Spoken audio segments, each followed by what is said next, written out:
Mga coaches na sina Sarah Geronimo, Bamboo, Apple Deop at Lea Salonga magkakasama muli sa isang concert here in the Philippines.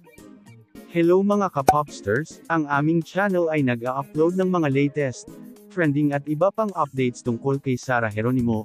Kung gusto mong nakakapanood nito, please consider to subscribe upang mas updated ka sa mga bago naming videos.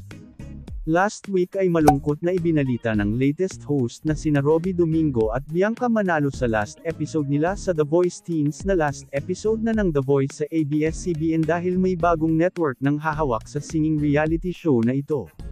Pinasalamatan ng hosts ang mga original coaches ng The Voice na sina Bamboo, Apple Deop at Sarah Geronimo at iba pang coaches, dating hosts at staff ng programa. Lubos naman na nagpasalamat sina ang dating hosts na si Luis Manzano posted in his Instagram, Billy Crawford at ganun din si Sarah Geronimo since then dahil isa si Sarah Geronimo sa original at kauna-unahang coach simula nang umere sa ABS-CBN ang The Voice Philippines. Aniya, malaking bahagi ang The Voice sa career ko as an artist and coach. Sobrang dami kong natutunan dilang sa ibang coaches pati na din sa mga naging bahagi ng Team Sarah. Si Sarah Geronimo ang pinakamadaming artist ang nanalo sa kompetisyon at nabago ang buhay tulad ni Laika Gayranod at Jason D at nagkaroon ng showbiz or music career tulad ni Darren Espanto, Clarice De Guzman at Morissette Amon. Ito ay ilan lang sa mga artists na natulungan ni Sarah throughout the years since then. Kaya naman isang napakalaking bahagi sa Philippine history ang The Voice Philippines.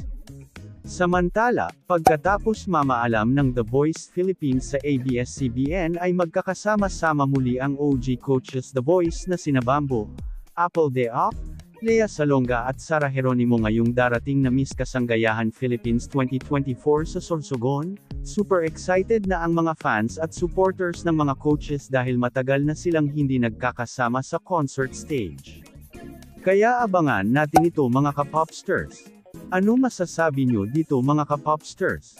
Please hit the like button, share and please consider to subscribe our official YouTube channel para updated ka sa mga latest news tungkol kay Sarah Geronimo.